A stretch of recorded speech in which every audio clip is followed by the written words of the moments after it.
திருவிழாவிலே அன்னதானப்பட்டி மகாபாரதியன் ஆலயத்தினுடைய திரௌபதி ஆலயத்தினுடைய மற்றும் விநாயகர் பெருமான் ஆலயத்தினுடைய மிகப்பெரும் திருக்குறளுக்கு கும்பாபிஷேக எங்கள் நிகழ்வுகளானது நேற்றைய மாலை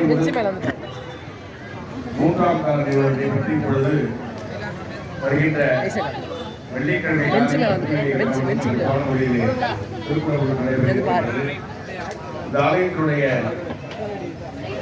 யாகசாலையிலே மகாபாரதியம்மனுக்கு 9 குண்டங்கள் அமைக்கப்பட்டு நவாக்கி யாகசாலையும் அதைத் தொடர்ந்து கடலுக்கு விநாயகர் பெருமானுக்கு பஞ்சாக்கரி என்று சொல்லப்படுகிற 5 குண்டங்கள் அமைத்த யாகசாலையும் திரௌபதி தேவிக்கு 5 குண்டங்கள் அமைத்து பஞ்சாக்கரி சொல்லப்படுகின்ற யாகசாலையை அமைத்து பல கஷேத்திரங்களில் இருந்து சிவாச்சாரிய குருக்கள் நமக்காக நமது ஆலயத்திற்காக வந்து தியாகங்களை செய்து கொண்டிருக்கிறார்கள்.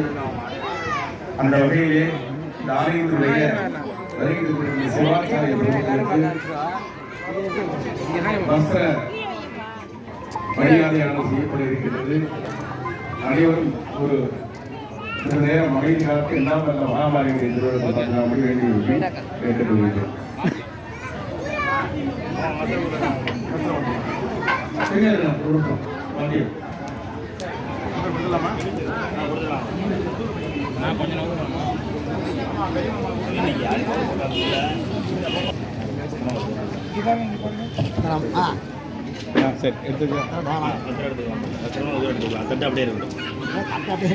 அடுத்தபடியாக இந்த ஆலயத்தினுடைய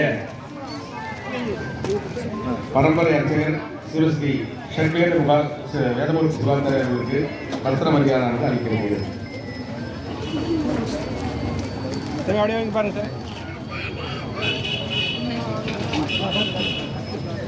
அடுத்தபடியாக இந்த ஆலயத்தில்